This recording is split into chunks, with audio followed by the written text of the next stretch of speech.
क्या आपने कभी सोचा है कि कोई इंसान सच में अमर हो सकता है? आज हम एक ऐसी कहानी सुनाने जा रहे हैं जो हजारों सालों से लोगों के दिलों में बसी है। अश्वत्थामा की कहानी। एक योद्धा जो ना तो जी सकता है और ना ही मर सकता है।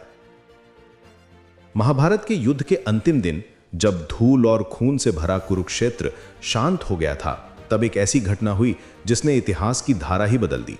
गुरु द्रोणाचार्य के पुत्र अश्वत्थामा का दिल गुस्से और बदले की आग से जल रहा था। उसके पिता की मृत्यु का बदला लेने के लिए उसने रात के अंधेरे में पांडवों के शिविर पर हमला किया। लेकिन जो हुआ वो इतना भयानक था कि स्वयं भगवान कृष्ण को हस्तक्षेप करना पड़ा। अश्वत्थामा ने सोते हुए द्रौपदी के 5 पुत्रों को मार डाला, ये सोचकर कि वे पांडव हैं। जब सुबह सच्चाई सामने आई तो पूरा संसार हिल गया। भगवान कृष्ण ने अश्वत्थामा को एक ऐसा श्राप दिया जो आज तक चलता आ रहा है। उन्होंने कहा कि अश्वत्थामा 3000 साल तक इस धरती पर भटकेगा। उसके माथे पर एक ऐसा घाव होगा जो कभी नहीं भरेगा और वो अकेला रहेगा बिना किसी साथी के।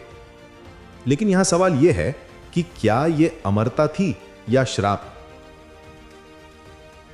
शुभम, जब हम अमरता के बारे में सोचते हैं तो हमारे मन में हमेशा खुशी और शक्ति की तस्वीर आती है।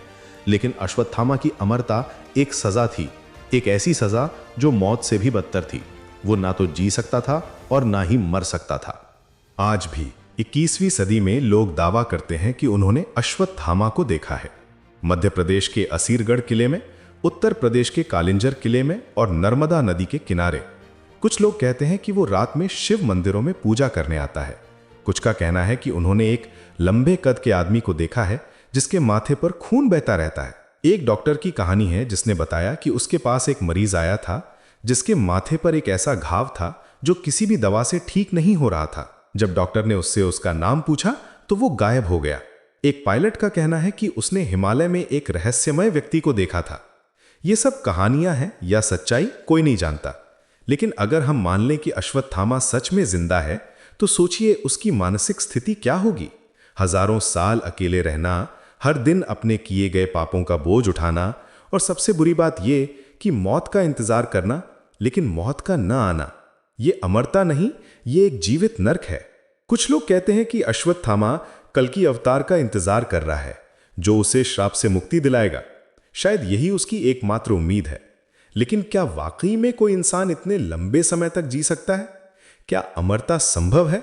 विज्ञान कहता है कि हमारी कोशिकाएं लगातार बदलती रहती हैं, हमारा शरीर बूढ़ा होता जाता है। लेकिन अगर कोई दैवीय शक्ति हो तो शायद यह संभव हो। अश्वत्थामा के माथे पर जो मणि थी वो उसे भूख, प्यास और थकान से बचाती थी। हो सकता है वही मणि उसे मौत से भी बचा रही हो। अश्वत्थामा की कहानी हमें एक गहरा सबक देती है।